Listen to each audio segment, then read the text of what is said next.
I started out as a creator doing more of the creative design work, but as I was growing my Unity journey, I found that there's a lot of technical aspect of Unity that I could grow into and learn more about.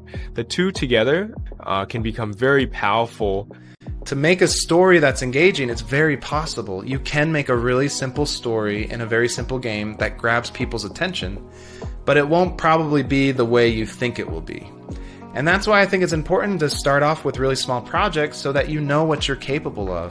I think the perfect balance between creating like the creative expression and like learning the fundamentals of Unity comes from how well are you versed with your basics. Whenever I have an idea in mind, I always try to connect it to all the basics that I know.